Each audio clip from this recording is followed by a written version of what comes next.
దినవృత్తాంతముల 2వ గ్రంథం 33వ అధ్యాయం. 33వ అధ్యాయం. మనము 15, 16 వచనాలు చదివినాం. ఈ దినం దాసుని వంతుగా ఈ భాగాన్ని మనం ధ్యానం చేయడానికి ప్రయత్నం చేద్దాం. మొదటి 20 వచనాలను ధ్యానం చేద్దాం. అందులో ఒక మాట మనం చదివాం. మరియు యెహోవా మందిరములో నుండి వాటిని బయటికి లాగివేసి. ఆ మాట నన్ను ఆలోచింపజేస్తూ వచ్చింది. ఈ గ్రంథాన్ని గురించిన పరిచయ మాటలు, ఆ విషయాలు మీరు ఎరుకైన వారే గనక నేరుగా నేను అంశంలోనికి వెళ్తాను. ఈ దినవృత్తాంతాల గ్రంథం అలాగే రాజుల గ్రంథం 2వ గ్రంథానికి సారూప్యం. ఈ రాజుల దినాల్లో సంభవించినటువంటి సంగతులు ఇందులో వివరాలు మనం చూస్తాం. ఇంచుమించుగా యూదా రాజుల చరిత్ర ఎక్కువగా ఇందులో మనం చూస్తాం. అందులో యూదా రాజుల్లో ఒక రాజు మనష్షె. ఈయనను గూర్చినటువంటి మాటల్లో ఒక 5 విషయాలు అట్లా గుర్తుపెట్టుకుందాం. ఈ మనష్షె యూదా రాజు యూదా రాజులను ఇశ్రాయేలీలు పరిపాలన చేసిన 42 మంది రాజులలో ఎక్కువ కాలం పరిపాలన చేసిన వ్యక్తి మనష్షె. 33:1 అంటాడు 55 సంవత్సరాలు పరిపాలన చేసినాడు. 12 సంవత్సరాల వయస్సులో పరిపాలన ప్రారంభించినాడు. 55 ఏళ్ళు సుదీర్ఘమైన పరిపాలన కొనసాగించినాడు. ఇది మొదటిది. ఇక రెండవది ఏంటంటే, ఈ మనష్షె 55 సంవత్సరాలు పరిపాలన చేశాడు. కానీ ఈయన జీవితంలో ఒక ప్రవక్త ప్రస్తావన కనిపించదు. దేవుడు వర్తమానాలు పంపుతూ వచ్చాడని రాయబడుతూ వచ్చింది, కానీ అది ఎవరి ద్వారా అన్నది స్పష్టంగా లేదు. ఉదాహరణకు హిజ్కియా కాలంలో మనం తీసుకుంటే ఒక మంచి ప్రవక్త మనకు కనిపిస్తాడు. ఎవరాయన? యెషయా. దావీదు పరిపాలనలో ఒక మంచి ప్రవక్త కనిపిస్తాడు. అందులో దావీదు జీవితంలో నాతాను, గాదులు ఎంతగానో ప్రభావం చూపుతారు.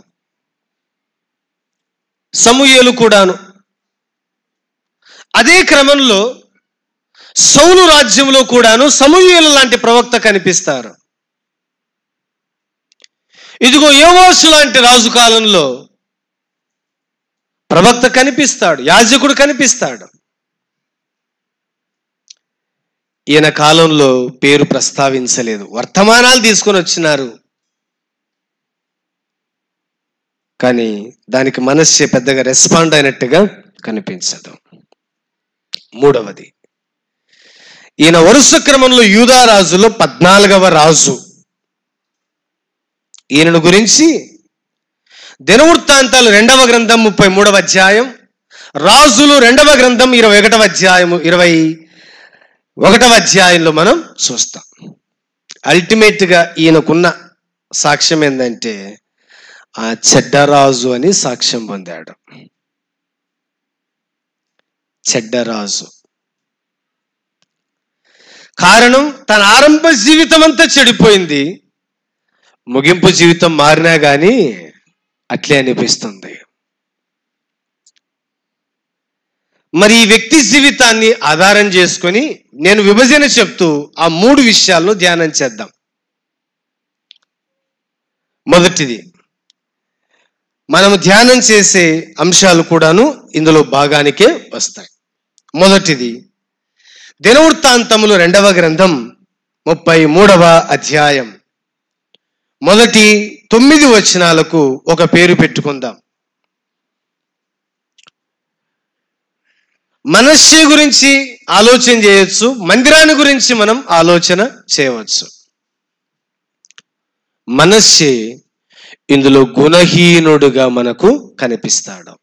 మొదటి మాట, గుణహీనుడైన మనష్షే. ఆయన గుణహీనతను బట్టి మందిరంలో ఏం జరిగిందయ్యా అంటే అన్ని లోపాలే మనకు కనిపిస్తాయి. మందిరములో లోపములు అని మొదటి 9 వచనాలు మనం చూడవచ్చు. యెహోవా మందిరపు ఆవరణములలో ఆకాశ నక్షత్ర సమూహానికి బలిపీఠములను కట్టించాను. ఇది మందిరంలో కనిపించే లోపం.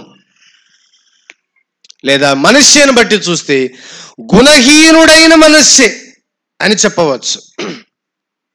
ఇక రెండవది 10 నుంచి 13 వచనాల్లో గుణపరచబడిన మనష్షేను మనం చూస్తాం. గుణపరచబడిన మనష్షే. లేదా ఇలా చెప్తాను,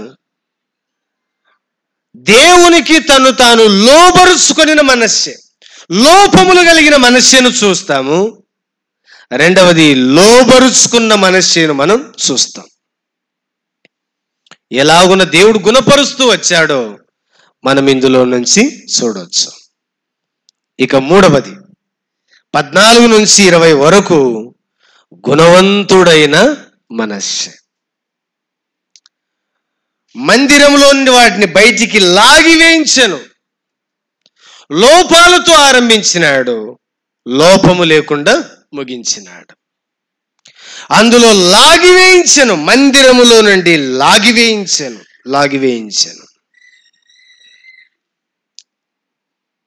ఇది ఈ భాగంలో మనకు కనిపించే విషయాలు. మందిరాల్లో అంతకుముందు ఏం జరిగిందో అది మనష్షే ఆధ్వర్యంలోనే జరిగింది. మనష్షేని జయించినాడు. యెహోవా మందిరములో నుండి అన్య దేవతల విగ్రహములను తీసివేసి యెరూషలేమునందును యెహోవా మందిరమునందును తాను కట్టించిన బలిపీఠములన్నిటిని తీసి పట్టణము బయటికి లాగివేయించెను. మందిరములో నుండి లాగివేయించెను. జరగాల్సిన కార్యాలు జరగలేదు, జరగకూడని కార్యక్రమాలు జరిగినాయి. మందిరాలు అన్ని కార్యక్రమాలకు అడ్డగా మారినాయి. నేటి కాలములో కూడాను, ఆనాటి కాలములో కూడాను ఏ భేదం లేదన్నట్టుగా మనష్షే కాలంలో మందిరంలో ఏం జరుగుతూ వచ్చిందో, ప్రజల పరిస్థితి ఎలాగూ కనిపిస్తుందో ఇప్పుడు కూడాను అట్లనే కనిపిస్తుంది. కాబట్టి మందిరంలోంచి లాగివేసి తర్వాత ఆజ్ఞాపించినాడు, కృతజ్ఞతార్పణలు అర్పించుచు ఆయన్ను సేవించండి అని చెప్పినాడు. కాబట్టి ప్రభువు పరిచర్యలో అక్కడక్కడ వెళ్తున్నప్పుడు అర్థమైన సంగతులు ఏంటంటే, లోకంలో జరగాల్సిన కార్యక్రమాలు దేవుని మందిరాల్లో జరగటం విచారం అనిపిస్తుంది. చాలా విచారం. వాటిని బయటికి లాగివేసి మరి ఇది ఎలా జరుగుతూ వచ్చిందన్న సంగతిని ఈ 3 అంశాలుగా మనం ధ్యానం చేద్దాం. ఆ మొదటి మాట ఏంటి చెప్పండి? మరి వెళ్ళాలి అనకూడదు, అది ప్రారంభ విషయాలు. ఓకేనా? 3 అంటే ఆ 3 గుర్తుపెట్టుకొని మర్చిపోయారు మిగతావన్నీ. 3 అంశాలు. సో మొదటి అంశం ఏంటి? ఇప్పుడు మనం ధ్యానం చేయబోయేది గుణహీనుడైన మనష్షే. రెండవది గుణవంతుడైన మనష్షే, గుణపరచబడిన మనష్షే. ముగింపులో గుణవంతుడిగా తీర్చబడిన మనష్షే. అందుకు ఈ నెగిటివ్ క్యారెక్టర్లో నుంచి మనం పాజిటివ్ని చూడడానికి ప్రయత్నం చేద్దాం. అందుకే ఈ మొత్తాన్ని కలిపి ఒకవేళ ఇలా మారితే నేను ఇలా అంటాను, మనష్షే జీవితం మాదిరి అవుతుంది. మనష్షే జీవితం మాదిరి అవుతుంది. కాబట్టి మొదట ఏం చేసినాడు, తర్వాత దేవుడు ఎలాంటి కార్యాలు తన ద్వారా జరిగిస్తూ వచ్చాడు, ఈ మాటలు, ఈ 3 అంశాలు ఆలోచన చేస్తే ఈ వత్సం మనకే రాసినట్టుగా, మన పరిస్థితి ఇట్లున్నట్టుగా, మన జీవితం ఇట్లున్నట్టుగా అద్దంలాగా కనిపిస్తుంది. మనం తర్వాత వెరసి దాన్ని ఆలోచన చేసుకోవచ్చు. కాబట్టి మొదటి 9 వచనాల్లో నుంచి కొన్ని సంగతులను ఆలోచన చేద్దాం. దయచేసి చదవండి. 33వ అధ్యాయం మొదటి 2 వచనాలు, 3 వచనాలు చదవండి ఒకరు.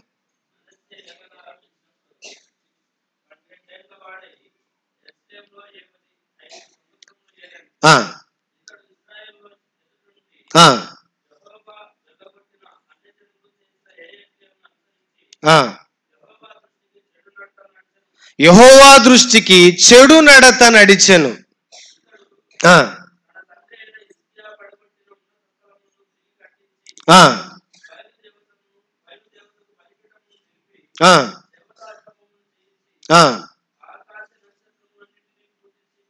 పూజించి కొలిచెను.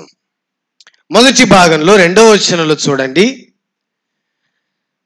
అన్యజనులు చేసిన హేయ క్రియలను అనుసరించి యెహోవా దృష్టికి చెడు నడత నడిచెను. చెడు నడత నడిచెను. తర్వాత 6వ వచనం అట్లా నోట్ చేయండి. యెహోవా దృష్టికి బహుగా చెడు నడత నడుచుచు ఆయనకు కోపము పుట్టించెను. తర్వాత 22వ వచనం కూడా, అతడు తన తండ్రి అయిన మనష్షే నడిచినట్లు యెహోవా దృష్టికి చెడు నడత నడిచెను. అంటే ఎట్ట నడుచుకున్నట్టు?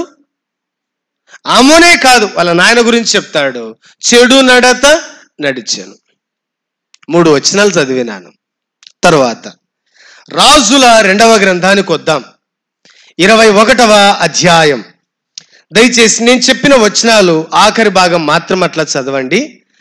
21వ అధ్యాయం రాజులు 2వ గ్రంథం 2వ వచనం మొదటి భాగం. అతడు యెహోవా దృష్టికి చెడుతనము జరిగించుచు 6వ వచనం ఆఖరి భాగం. ఈ ప్రకారము అతడు యెహోవా దృష్టికి బహుగా చెడుతనము జరిగించుచు. 9వ వచనం, చెడుతనము, యెహోవాలయము చేసిన జనులు జరిగించిన చెడుతనమును మించిన చెడుతనము చేయనట్లు మనష్షే వారిని రేపెను. 11వ వచనం ఆఖరి భాగం, అమోరీయులను మించిన చెడుతనము కనుపరిచి. 16వ వచనం, మరియు మనష్షే యెహోవా దృష్టికి చెడు నడత నడిచి. ఇలా ఈ వచనాలన్నిటికీ ఒక పేరు పెడదాం, మనష్షే నడక. మనష్షే నడక ఇలా గుర్తుపెట్టుకోవచ్చు ఇంగ్లీష్లో, ద వాక్ ఆఫ్ మనష్షే. మనష్షే నడకను గురించి రాజుల గ్రంథం 21లో 6 వచనాలు చదివాం. ఇక్కడ 3 వచనాలు చూసాం. ఇన్సుమిన్సుగా 9 వచనాల్లో అతడు గురించి, అతని ప్రవర్తన గురించి రాస్తూ వచ్చాడు. అతడు యెహోవా దృష్టికి చెడు నడత నడిచెను. ఈ చెడుతనంలో బహుశా ఒకవేళ డిగ్రీలు ఇవ్వచ్చు అంటే, ఇప్పుడు 10th తర్వాత ఇంటర్ తర్వాత డిగ్రీ తర్వాత పీజీ పిహెచ్డి ఉంటాయి కదా. సో డిగ్రీ, ఇంటర్ తర్వాత ఎంబీబీఎస్, ఎండి, ఎంఎస్ ఇవన్నీ ఉంటాయి కదా. అట్లా ఒకవేళ డిగ్రీలు ఇస్తే మనష్షేకు ఫస్ట్ డిగ్రీ వస్తుంది, టాప్ మోస్ట్ డిగ్రీ వస్తుంది. ఎందుకంటారు నేను చెప్పనా? చెడు నడత అని అన్నాడు. 2వది, బహుగా చెడు నడత నడిచెను అని అన్నాడు. 21 రాజుల గ్రంథంలో 9లో, ఇదిగో తను దేవుడు లయం చేసిన జనములను మించిన చెడుతనము అన్నాడు. 11లో అమోరీలను మించిన చెడుతనము అని అన్నాడు. చెడుతనము మించి, బహుగా చెడుతనం, మించిన చెడుతనము, మితిమీరిన చెడుతనము. ఈయన చెడి ఏం చేసినాడు చూడండి, 33వ అధ్యాయము 9వ వచనం. ఇదిగో యెహోవా నశింపజేసిన అన్ని జనుల కంటే వారు మరింత అక్రమముగా ప్రవర్తించున్నట్లు చేయుటకు కారకుడు ఆయన. ఇది ఒక లీడర్ చేసిన పని. ఈయన చెడి ఏమండి మొత్తం ప్రజలందరినీ ఏం చేసినాడు? చెడగొట్టినాడు. ఆయన చెడు నడత నడిచి జనులు మరింత అక్రమంగా ప్రవర్తించటానికి, అక్రమంగా నడుచుకునేటట్లుగా కారకుడు అవుతూ వచ్చాడు.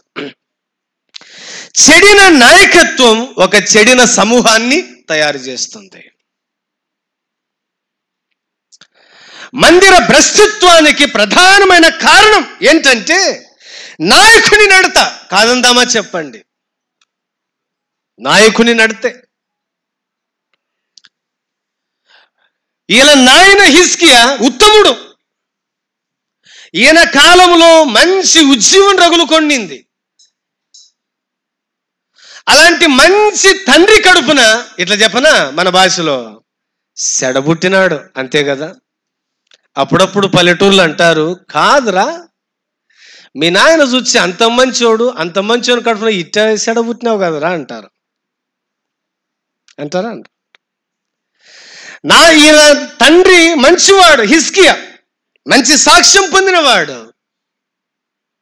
కానీ లేశమాత్రం కూడా తండ్రిని అనుసరించని వాడు మనష్షే.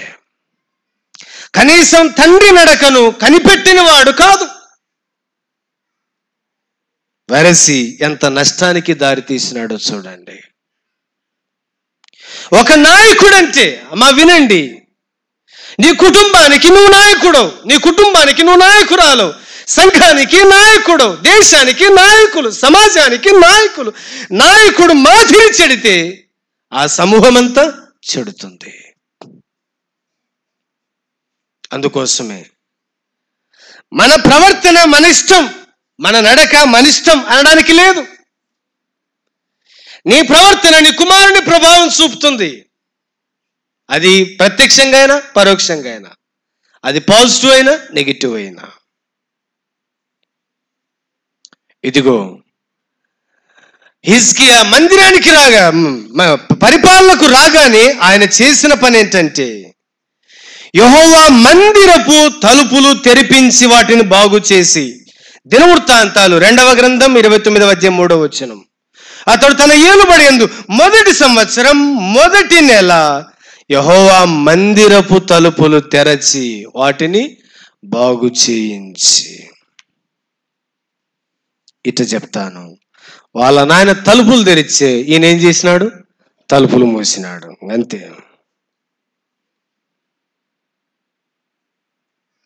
ఆయన యథార్థంగా నడుచుకున్నాడని ఆయన గురించి సాక్ష్యం మనం చూస్తాం. ఆరంభంలో నేను గురించి యెహోవా దృష్టికి చెడు నడత నడిచాను. ఇక్కడ తలంపు నేను చెప్తాను. నడక విషయంలో ప్రవర్తించిన ప్రతి యూదా ఇశ్రాయేలు రాజు ముందర రాయబడిన ఒక మాట ఏంటంటే, దేవుని దృష్టికి యథార్థంగా నడిచాను, దేవుని దృష్టికి చెడుతనం జరిగించాను, దేవుని దృష్టికి in the sight of God. మన నడక మన ప్రవర్తన ఎవరి దృష్ట్యా చెప్పండి? దేవుని దృష్ట్యా. దేవుడు దృష్టించినప్పుడు, దేవుడు చూచినప్పుడు అది సరైన ప్రవర్తన, సరికాని ప్రవర్తన, యథార్థమైన ప్రవర్తన, కాని ప్రవర్తన అనేది మనమే ఆలోచన చేసుకోవాలి. ఈయన పరిపాలనలో ఈయన నడకను గురించి అడుగడుగున మాట్లాడుతూ వచ్చాడు. సంఘమునకు, ఒక సమూహానికి, సంఘానికి నాయకుని మాదిరి నడక ఎంతైనా అవసరం. Number 1 walk. ఇందులో ఒక 4 విషయాలు జ్ఞాపకం చేస్తాను, 4 రకాల నడతను గురించి. ఒకటి ఇందాక మనం చదివామే, చెడు నడత అని. రెండవ మాట చూడండి, రెండవ మాట. సో కీర్తనల గ్రంథం 36వ కీర్తన, 36వ కీర్తన 4వ చరణం. వాడు మంచం మీదనే పాపయోచనను యోచించును, వాడు కాని నడతలు నడుచువాడు. చెడుతనము వానికి అసహ్యము కాదు. వాడు మంచం మీదనే పాపయోచనలు చేయుచును, వాడు కాని నడతలు నడుచువాడు. కాని నడతలు నడుచువాడు. ఇలా చెప్తాను. ఒకటి చెడుల నడత, రెండవది కాని నడత చెడుతనానికి దారితీసింది, రెండవది. ఇక మూడవది చూడండి, 119వ కీర్తనకు వద్దాం దయచేసి. 29వ వచనం, 29.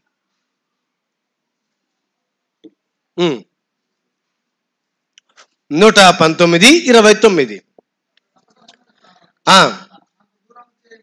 కపటపు నడత నాకు దూరము చేయుము, నీ ఉపదేశమును నాకు దయచేయుము.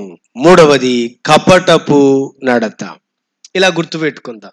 చెడిపోయిన నడత అంటే కల్మషంతో కూడిన నడత, రెండవది కాని నడత, మూడవది ఇదిగో కపటపు నడత. ఇది మనకు బాగా వంటబట్టిన నడత. ఎట్లా అంటారేమో, కపటము అంటే ఒరిజినాలిటీ లోపల ఒకటి ఉంటుంది, బయట ఒకటి ఉంటుంది. మందిరంలో ఒకలాగా ప్రవర్తిస్తాం, బయట ఒకలాగా ప్రవర్తిస్తాం. మందిరంలో ఒకలాగా మాట్లాడతాం, ఇంట్లో ఒకలాగా మాట్లాడతాం. ఇది కాదు. ఇదిగో కపటపు నడత నాకు దూరము చేయుము, దూరము చేయుము, దూరము చేయుము. మనస్సు యెహోవా దృష్టికి చెడు నడత నడిచాను, అక్రమంగా నడుచుకొనను, బహుగా చెడుతనము జరిగించాను. ఇదిగో మించిన చెడుతనము, అమోరీలను మించిన చెడుతనము నడిచినాడు. ఇంతగా చెడిపోయిన ఒక నడకను మార్చగలిగిన వాడు మన ప్రభు అయిన యేసుక్రీస్తు వారు. అందుకోసం ఇక్కడ 19:9 ఒక బంగారు లాంటి వచనం రాయబడింది. యవనులు దేని చేత తమ నడకను శుద్ధిపరుచుకొందురు, నీ వాక్యమును బట్టి దాన్ని జాగ్రత్తగా చూచుకొనుట చేతనే కదా. నాలుగవది కడుగబడిన నడత.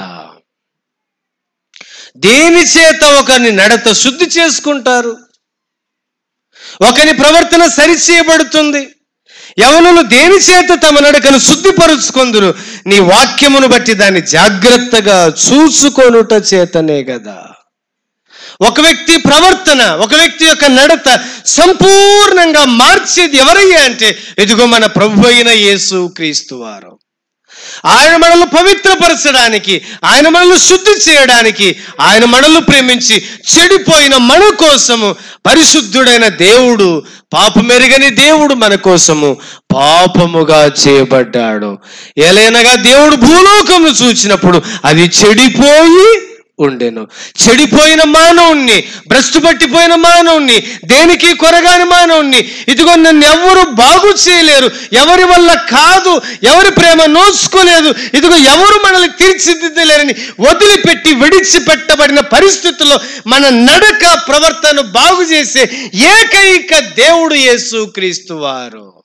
ఆయన ఒక వ్యక్తి జీవితాన్ని పరిశుద్ధంగా తీర్చగలడు.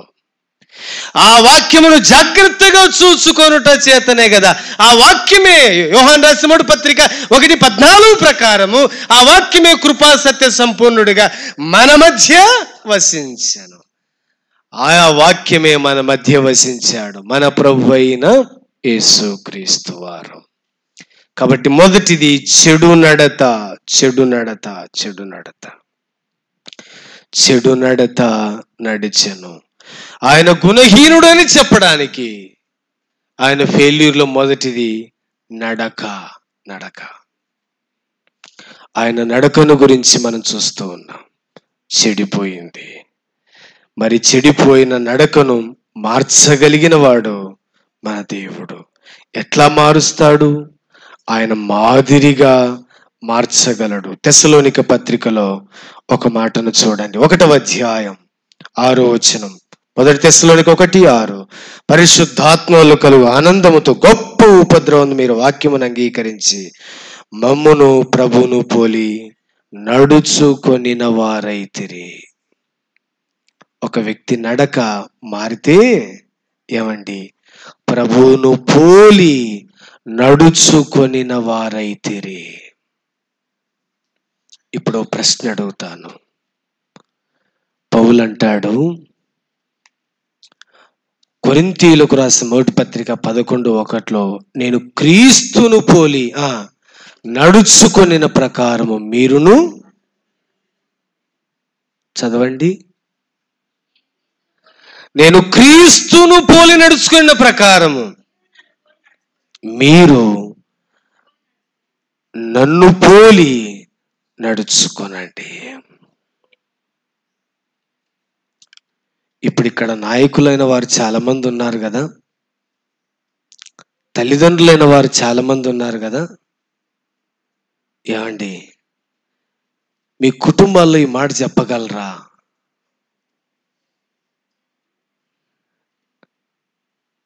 మీరు చేరి వచ్చే స్థానిక సంఘాల్లో ఇట్లా చెప్పగలరా?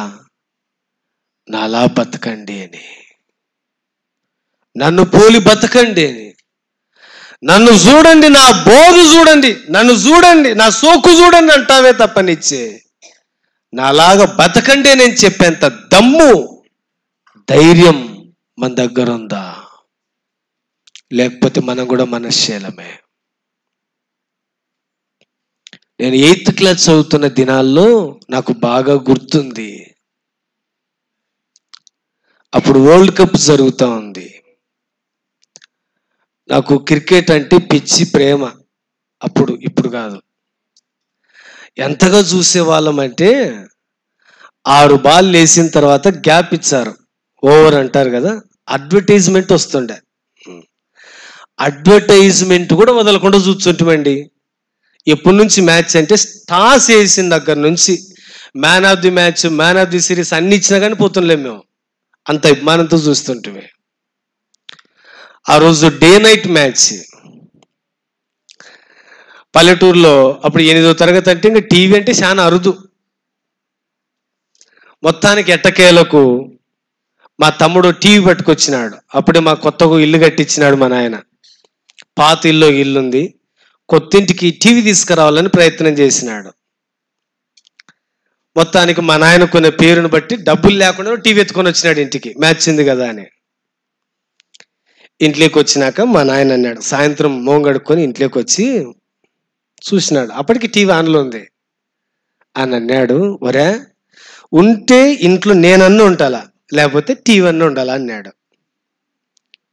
ఇంకా ఎట్టుంటుంది చెప్పు. ఇంకా సుమానంగా సాయంత్రం రాత్రల్లో మ్యాచ్ చూడాలని కలలు. కానీ ఉద్దరుగా మా నాయన పేరు చెప్పి టీవీ ఎత్తుకొని వచ్చే ఇంట్లో నేనన్ను ఉండాలా, టీవీ అన్న ఉండాలా అంటే ఇంక ఎట్టుంటుంది. ఇంట్లో నాయన్ని బయటకు వెళ్ళగొట్టలేం కదా, ఈయన్నే టీవీ ఎత్తుకొని పాతింట్లో బెటాలియం పెట్టేసినాడు. ఇంకా మనకు అప్పుడు ఫ్యాన్స్ దండిగా ఉంటారు, ఫాలోయింగ్ కూడా దండిగా ఉంటుంది కదా. సో ఈ కాటి అంతే కదా, ఈ కాటిగాళ్ళంతా ఒకటైనా, రే ఇవాళ టీవీ రా, ఇవాళ మ్యాచ్ రా, మొత్తం ఆ వీధంతా ఒకటి అయిపోయింది. మొత్తానికైతే రాత్రి అంతా మ్యాచ్ చూసినాం. బాగా గుర్తుంది, ఇండియా ఓడిపోయింది. ఓడిపోయినప్పుడు ఆడినోళ్ళ కంటే మనకెక్కువ బాధ ఉంటుంది. అదేం చిత్రమో ఏమిలేను. ఇంకా కొంతమంది అయితే ఏడుచారు కూడా పిల్లనాయలు, అర్థం కాదు. మొత్తానికైతే ఓడిపోయింది, నిద్ర పట్టలే. అప్పుడు సెలవులు అయిపోయింది. మరుసటి రోజు సాయంకాలం సంఘంలో నియామకుడికండి. అందరం మీటింగ్కి పోయినాం. ఏమి ఎరగనోళ్ళ మాదిరి అందరం కూర్చున్నాం.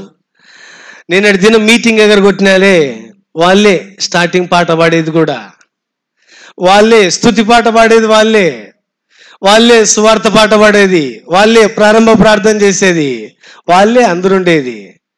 ముందు రోజు ఎవరు పోలే, అది నేను కూడా పోలే.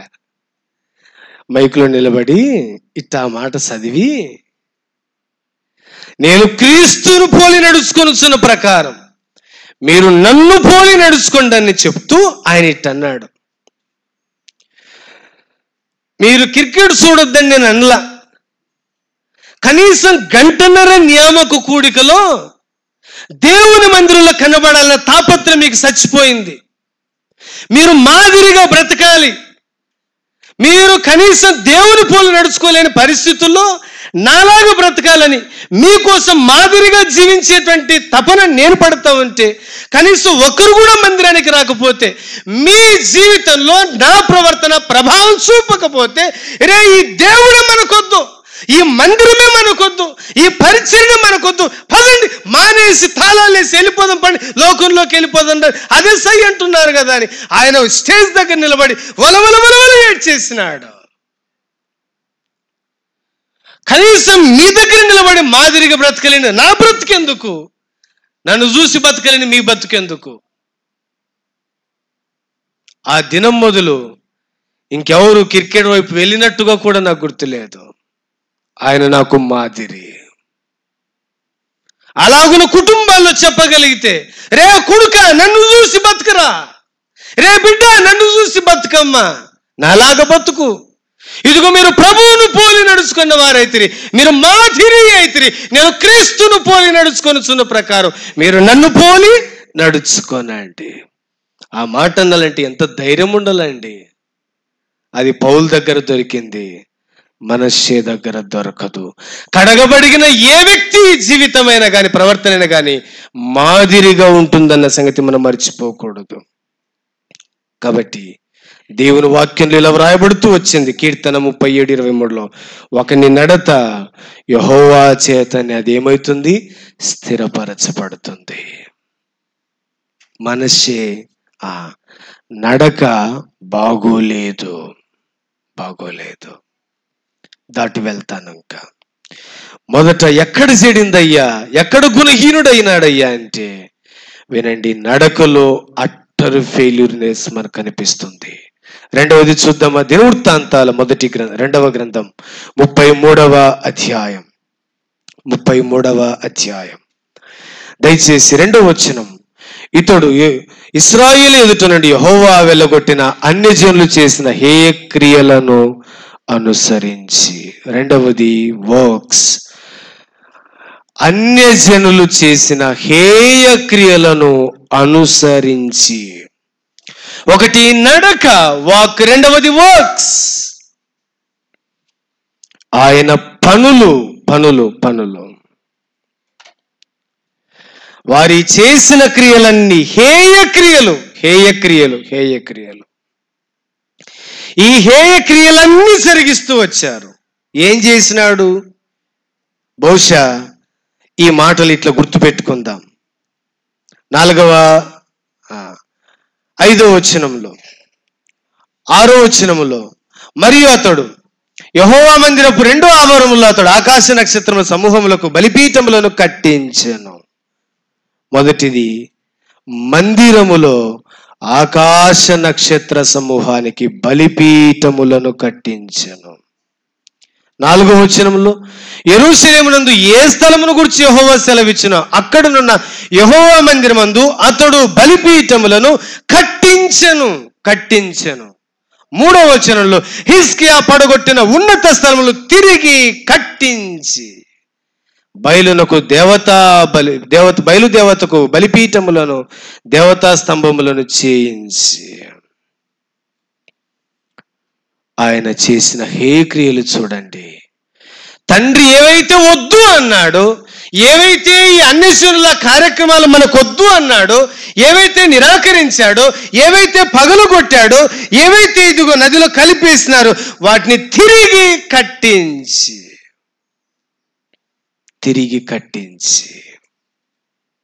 హేయమైన క్రియలు జరిగిస్తూ వచ్చారు. ఎంత దారుణం అండి, ఎంత దారుణం. ఇలా చెప్పనా, వారందరూ విగ్రహారాధన వైపు పరుగులెత్తినారు. ఆయన చేసిన పనులను బట్టి అన్యజనుల ఆచారాలు, అన్యజనుల క్రియలను వారు నేర్చుకున్నారు. మరి ఏం జరుగుతూ వచ్చింది అలా నేర్చుకోవాలంటే? కీర్తనల గ్రంథములో రండి ఒక మాట చదువుదాం. వాళ్ళు ఎప్పుడు నేర్చుకున్నారు ఆ క్రియలను? కీర్తనల గ్రంథం 106వ కీర్తన 35వ వచనం. 106:35. అన్ని జనులతో సహవాసం చేసి వారి క్రియలు నేర్చుకొనిరి. వారి క్రియలు నేర్చుకున్నారు. వారు ఏ క్రియలు జరిగించడానికి, అన్ని జనుల ప్రవర్తించడానికి కారణం ఏంటంటే వారితో సహవాసం వీరిని దేనికి దారి తీసింది? వారి క్రియలు నేర్చుకునేలా చేసింది. మన సహవాసం ఒక వ్యక్తి ఇంకో వ్యక్తి పనులు నేర్చుకోవడానికి అవకాశం ఉంటుంది. మీకు తెలుసా? వారితో సహవాసం చేసి వారి క్రియలు నేర్చుకుని కొత్త నిబంధనలో తేటగా చెప్తాడు, విశ్వాసతో పాలెక్కడిది? ఇంకా మన లోకానికి వేరు కదా. పౌలు కొరింథీయులకు రాసిన 2వ పత్రిక 6వ అధ్యాయం 14-18 వచనాల్లో, అవిశ్వాసులతో జోడుగా ఉండకూడదు, నీతికి దుర్నీతితో ఏమి సంగతి, వెలుగునకు చీకటితో ఏం పొత్తు, క్రీస్తునకు బెలియాతో ఏమి సంబంధం? విశ్వాసతో పాలెక్కడిది? దేవుని ఆలయంలోకి విగ్రహములతో ఏమి పొందిక? ఆ దేవుని ఆలయంలోనికి ఈ విగ్రహాలు వచ్చేసినాయి. ఇవి కాదా మనం చేసే క్రియలు? దేవుని ఆలయమునకు విగ్రహములతో ఏం పొందిక? మనము జీవం గల దేవుని ఆలయమే ఉన్నాము. అందుకు దేవుడు ఇట్లా చెప్తున్నాడు, వారి మధ్యలో నుండి బయలువెడలండి, మీరు ప్రత్యేకంగా ఉండండి, అప్పుడు మీరు నాకు పిల్లలైతారు, నేను మీకేమైతాను? తండ్రిని అవుతాను. స్నేహితులారా, వారు నేర్చుకున్న క్రియలు ఎక్కడంటే అన్యులతో సహవాసం చేశారు. మనష్షే తండ్రిని అనుసరించలేకపోయాడు, మాదిరిగా ఉంచుకోలేకపోయినాడు. వెరసి అన్యులతో సహవాసం చేసినాడు. వారి క్రియలే నేర్చుకున్నారు, వారి క్రియలే వంట బట్టాయి. ఆ క్రియలను బట్టి అందరూ ప్రవర్తించటానికి కారకులైనారు. క్రియలు క్రియలు క్రియలు. ఇంకొక క్రియను జ్ఞాపకం చేస్తాను. ఇంకెట్లాంటి క్రియలు నేర్చుకున్నారు? మలాకీ గ్రంథం 2వ అధ్యాయం 11వ వచనం. యూదా వారు ద్రోహులైరి, ఇశ్రాయేలు మధ్య యెరూషలేములోని హేయ క్రియలు జరుగుతున్నవి. యూదా వారు యెహోవాకు ప్రియమైన పరిశుద్ధ స్థలమును అపవిత్రపరిచి అన్య దేవతల పిల్లలను పెండ్లి చేసుకొనిరి. ఏమండి, ఇంకొక హేయ క్రియ ఏందయ్యా అంటే, వారు కట్టించననే మాట మనం చూసాం. విగ్రహారాధన వైపు నడుచుకున్నారు, కారణం సహవాసం చేశారు. రెండవది, వారి జీవితంలో అన్య దేవతల పిల్లలు పెండ్లి చేసుకునేది. వివాహ విషయాల్లో క్రమం తప్పాము. వారి హేయక్రియలకు ఒకటి కారణము, పరిశుద్ధ స్థలాన్ని అపవిత్రపరిచారు. ఇదిగో ముందుగానే లాగివేయవలసినవి అన్ని తీసుకుని వచ్చి మందిరంలో పెట్టేసినారు. వారి క్రియలను విగ్రహారాధన వైపు, వివాహాల్లో క్రమం లేకుండా క్రమాన్ని కోల్పోతున్నాం. కొంతమంది అంటారు, చెయ్యకపోతే ప్రజలు రారు కదా, నీకు ప్రజలు ముఖ్యమా దేవుడు ముఖ్యమా? నాకు అర్థం కాదు. వాళ్ళు ఎంత చెప్పినా వినరంటే నువ్వు వాళ్ళ మాట వింటావేంటి? ఇశ్రాయేలు ప్రజలు 100% విగ్రహారాధన వైపు పరుగులెత్తడానికి, ఈ దూడనే మా దేవత అని చెప్పడానికి కారకుల్లో అహరోను నాయకత్వం బాధ్యత వహించాల్సిందే. ఒకవేళ అనిండాల్సింది, మీ నాయకుడు మోసే వచ్చిన తర్వాత చేసుకోపండ్రా, ఏం చేసుకుంటావు అనాల్సింది. ఒప్పుకోలా. ఇదేదో బాగుందిలే అనుకున్నాడు. మాకు నాయకుడు కావాలి, మమ్మల్ని నడిపించేవాడు కావాలి, మాకు దూడ కావాలి, మాకు దేవత కావాలి, ఇదే మా మాదిరి అని చెప్పాడు. అహరోను వారిని ఇష్టం వచ్చినట్లు తిరుగుటకు విచ్చలవిడిగా విడిచిపెట్టినాడని దేవుని వాక్యంలో వ్రాయబడుతూ వచ్చింది. కఠినమైన కొన్నిసార్లు ఖచ్చితంగా నో అని చెప్పాల్సి ఉంటుంది. మన మనుషులను సంతోషపెట్టు గోరవారం అయితేమా ఎప్పటికి నీ దేవునికి దాసులను కాకయ్యిపోయి ఉందునని గలతీ 1:10 పౌలు చెప్తాడు కదా. ఆయన మనకు మాదిరి కాదా? వివాహ విషయాల్లో ఇదిగో అన్య జనులలో పెళ్లి చేసుకున్నారు, నష్టపోయినారు. తమ్ముడు, చెల్లి, యవనస్తులారా, యవన సోదరి, నేను చేతులు జోడించి ప్రేమతో బతిమాలుతున్నాను. నీ వివాహాన్ని దేవుని చేతుల్లో పెట్టు. నీ వివాహాన్ని ఇదిగో నీ తల్లిదండ్రుల చేతుల్లో పెట్టు. నీ వివాహాన్ని ఇదిగో పెద్దలకు అప్పగించు. నువ్వు గుండె మీద చేయి పెట్టుకొని నిద్రవో. ఆయన చిత్తానికి కనిపెట్టి, ఆయన చిత్తంలో పొరపాట్లు జరగవు. నీ చాయిస్ తీసుకోవడానికి ట్రై చేద్దు, నష్టపోతావు. మన ఎన్నిక ఎప్పుడైనా పొరపాటే, కానీ దేవుని ఎన్నికలో ఎప్పుడు పొరపాటు ఉండదు. వీరు స్వతహాగా సంసోను కోరుకున్నట్టుగా కోరుకున్నారు. ఈమె నాకు ఇష్టమైంది, తీసుకొచ్చి పెళ్లి చేయమన్నారు, రాజీ పడ్డారు. ఏమండి, కొంతమంది అంటారు, ఇలాగను విశ్వాసాన్ని కనపరిచే వాళ్ళు ఉంటారు, వాళ్ళని మనం పెళ్లి చేసుకుంటే ఒక ఆత్మను తెచ్చుకున్న వాళ్ళం అవుతామంట. అబ్బో, ఎంత లాజిక్కో! ఒకవేళ కాయను పైకి ఎచ్చే బొమ్మ పడుతుంది అనుకుంటే బొరుసు కూడా పడవచ్చు. మా ఊర్లో మా బంధువుల్లో ఒక వారిని నేను ఎరుగుదును. వాళ్ళు చాలా ఆత్మీయులు. మా ప్రాంతానికి ఆయన మొదటి విశ్వాసి. మీరు నమ్ముతారో నమ్మరు, మంచి సంబంధం విశ్వాసం వచ్చి వాళ్ళు అన్నారంట, మేము ఏమి ఇయ్యలేమన్నా అన్నారంట. ఇవ్వకపోతే మేమెట్ట పెళ్లి చేసుకుంటాం? వీళ్ళు కూడా క్రైస్తవులే, అమ్ముడు పోయేతోళ్ళు కూడా, అమ్ముకునే వాళ్ళు కూడా అన్నారు. ఎవరో ఒకప్పుడు సంబంధం వచ్చారంట, ఇది 15 ఏళ్ల కిందట మాట. 30,000 కట్నం ఇచ్చారంట. ఆశపడి చేసుకున్నారు. ఆయన అన్నాడు, వద్దులే అన్న, ఎందుకు వచ్చింది, దేవుని నమ్మని పాపం మనకెందుకు వచ్చిందంటే, అట్లా కాదురా నాకన్నా, నీకు తెలుదురా ఒక ఆత్మను రక్షించిన వాళ్ళం అవుతాను రా అని.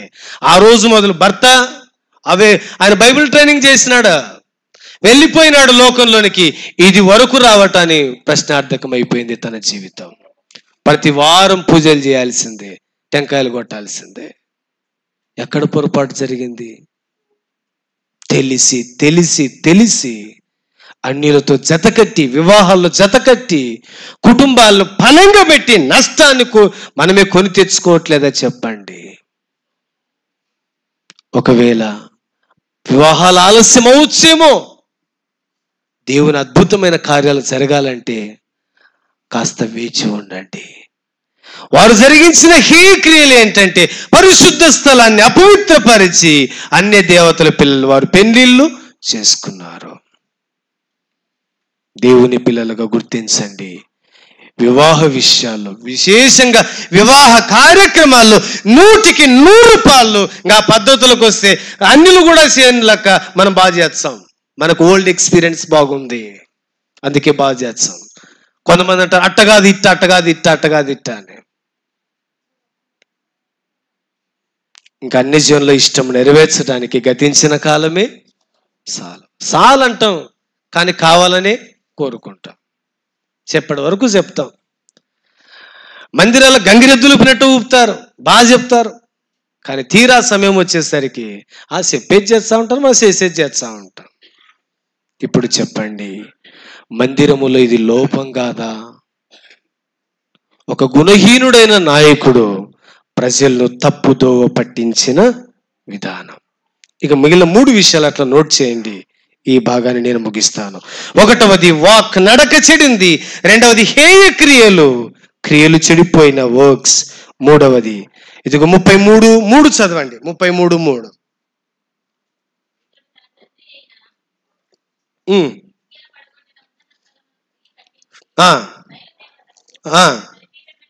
బలిపీఠంలో నిలిపి దేవతా స్తంభంలో చేయించి పూజించి కొలిచెను. Number 3, worship, wrong worship. తప్పుడు ఆరాధన, తప్పుడు పూజ జరుగుతూ వచ్చింది.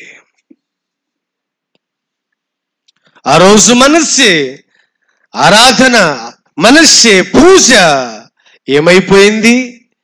ఆకాశ నక్షత్రములన్నిటినీ పూజించి కొలిచెను.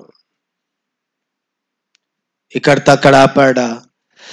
ఆరాధనకు అలవాటు పడిన 6వ వచనంలో తన కుమారులను అగ్నిలో గుండా దాటించి ముహూర్తంలోను విచారించి మంత్రములను చిల్లంగితను వాడుకొచ్చి కర్ణపిశాచములతోను సోదగాండతోను సాంగత్యము చేయొచ్చు యెహోవా దృష్టికి చెడు నడత నడిచాను. ఇక ముగింపులో ఈ మాట అంటాడు 8వ వచనంలో,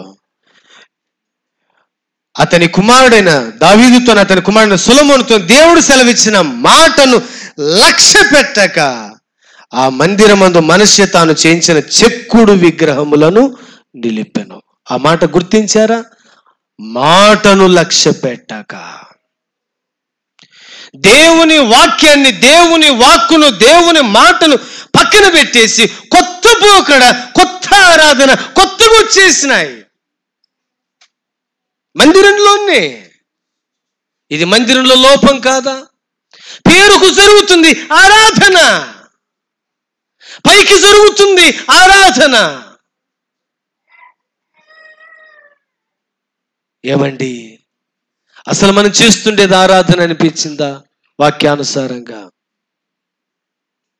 కొంతమంది అంటారు మీ చర్చెస్లో ఆరాధన సప్పగుంటుందండి. మరి మీరు ఎంత తీయగుంటుందో నాకు తెలుదు. ఇది సప్పగుందంట, మరి కొంచెం ఉప్పు కారం అన్నీ వేయరు మీరు. ఆయన ఆత్మదేవుడు, దేవుడు ఆత్మ గనక ఆయన ఆరాధించువారు ఆత్మతోనూ సత్యముతోనూ ఆరాధింపవలెను, అంతే. ఇంకా వేరేదేమీ లేదు. ఆరాధించే దేవుడు అల్లరికి కర్త అంటారా? ఆయన సమాధానానికి కర్త కాదా? ఆయన అల్లరికి కర్త అవుతాడా? చెప్పండి. మందిరాల్లో ఎంత నెమ్మది ఉండాలి, ఎంత ప్రశాంతత ఉండాలి ఆయన ఆరాధించే క్రమంలో. ఆయన మెల్లనైన స్వరాన్ని వినాలంటే కేకలేసి, ఆర్భటించి, ఊదరగొట్టి, అల్లరి చేయించి పిచ్చి చేష్టలు చేస్తున్న మనల్ని చెప్పండి. ఇదిగో ఆ విగ్రహములను నిలిపి, ఇదిగో యెహోవా మాటను లక్ష్య పెట్టక వాక్యాన్ని పక్కన పెట్టేసి వినండి, ఆ విగ్రహములని కొలుస్తూ వచ్చారు. నిలిపాను.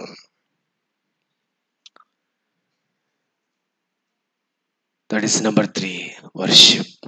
ఆరాధనలో తప్పుడు అభిప్రాయాలు వచ్చేసాయి. బయటి పోకడ చూడొద్దు. నాయకుడా, సేవకుడా, వాళ్ళ చేస్తున్నారు మనం చేస్తే బాగుంటుందని వెర్రివెత్తలు వేయొద్దు. ఆ రోజు యెరూషలేములో మందిరములో విగ్రహాలు నిలబెట్టి ఆకాశ నక్షత్రాలకు ఇదిగో వాటిని ధూపం వేసి కొలుస్తా ఉన్నాడు. ఇంకో మాటలో చెప్పాలంటే ఈ ఆధునిక కాలంలో ఈ ట్రెండ్లో జరుగుతున్న ఆరాధనలన్నీ ఇట్లాంటివే. ఇంకో కొంతమంది ఇట్లు వచ్చారు.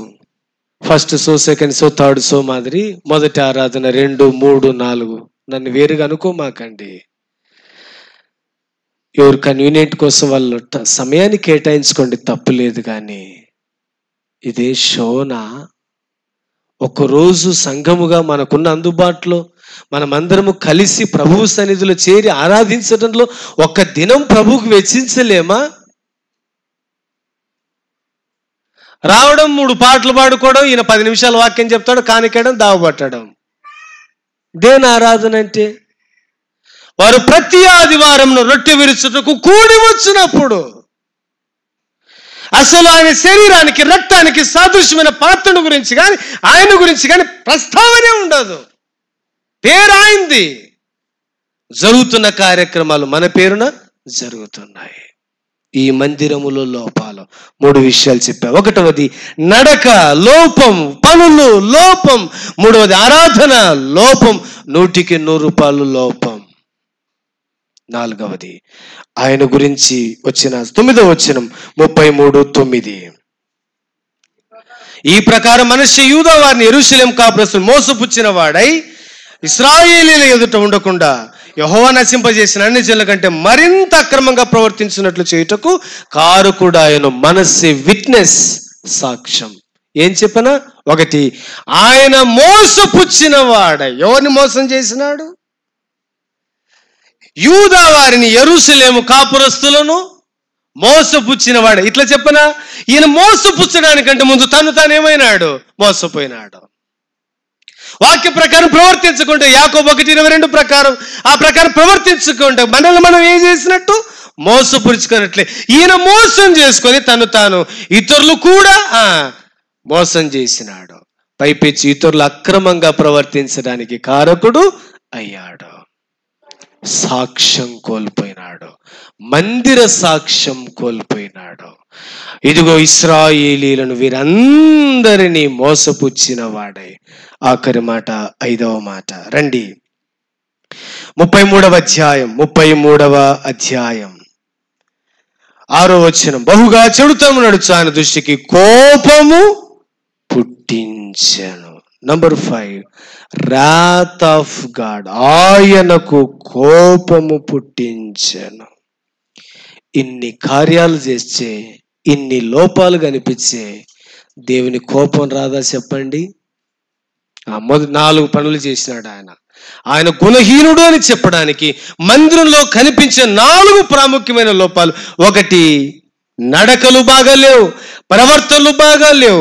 2వది, పనులు బాగాలేవు. 3వది, ఆరాధన బాగాలేదు. ఇదిగో విగ్రహములను పూజించి కొలిచాడు. 4వది, సాక్ష్యం పోయింది. వెరసి యెహోవాకు కోపం పుట్టించెను. మునుపు కూడా మనమందరము ఇలాంటి కార్యాలు చేస్తూ, దేవునికి విరోధంగా అక్రమంగా నడుచుకుంటూ, అన్యాయంగా జీవిస్తూ, ఇదిగో పాప పంకిలమైన ఈ లోకంలో కొనసాగుతూ ఉండగా, ఇదిగో శరీరాశ, నేత్రాశ, జీవపుడంబాన్ని జుర్రుకుంటూ, మనసు యొక్క శరీరం యొక్క కోరికలు నెరవేర్చుకుంటూ మునుపటి వారి వలె దైవోగ్రతకు పాత్రులమై ఉంటిమి. అలాంటి మన మీద ఆయన చూపిన మహాప్రేమ, మహాకనికరాన్ని బట్టి, మనం ప్రేమించిన మన దేవుడు, ఆయన కుమారుని యేసుక్రీస్తు వారు మనకు రావలసిన శిక్ష అంతా ఆయన మీద వేశాడు. మన సమాధానార్థమైన శిక్ష ఆయన మీద మోపబడుతూ వచ్చింది. అతని నలుగొట్టుటకు యెహోవాకు ఇష్టమైన, మనం చేసిన, ఆయన పిల్లలుగా మనం చేసిన ఇట్టి ఘోరమైన కార్యాల విషయమై, ఇదిగో మన నడక చెడిపోగా, మన పనులు చెడిపోగా, మన ఆరాధన చెడిపోగా, దేవునికి దూరం కాగా, సాక్ష్యాన్ని కోల్పోగా, నిత్య నరకాగ్ని గుండం వైపు పరుగులెడుతూ ఉండగా, నాశనానికి జోగుతుండగా, ఇదిగో దేవుని ఉగ్రత, ప్రచండమైన ఉగ్రత మన మీద కాచుకొని ఉండగా, మనల్ని ప్రేమించిన మన ప్రభు అయిన యేసుక్రీస్తు వారు ఆ ఉగ్రతనంతటినీ భరించడానికి ఇష్టపడ్డాడు. అందుకే ఆయన చేతుల్లో మేకులు, కాళ్ళల్లో మేకులు, తల మీద ముళ్ళ కిరీటం, డొక్కలో బలపోటు, వీపంతా కొరడా దెబ్బలు, ఉమ్మి, హేళన, తిరస్కారం అంతా భరించి, మన ఉగ్రతను భరించి, మరణించి సమాధి చేయబడి తిరిగి లేచినాడు. ఎంత గుణహీనున్నైనా దేవుడు మార్చగలడు, ఎంత పాడైపోయిన వ్యక్తినైనా మార్చగలడు. ఇదిగో మనిషి దేవుని కోపానికి లోనయ్యాడో, వెరసి ఏం జరిగిందో తర్వాత ధ్యానంలో మనం చూద్దాం. కాబట్టి మొదటి అంశం ఏంటంటే, గుణహీనుడైన మనషే లేదా లోపములు కలిగిన మందిరం. దేవుడిట్టి మాటలను మన వినికిడిలో సమృద్ధిగా ఆశీర్వదించును గాక. ఆమేన్.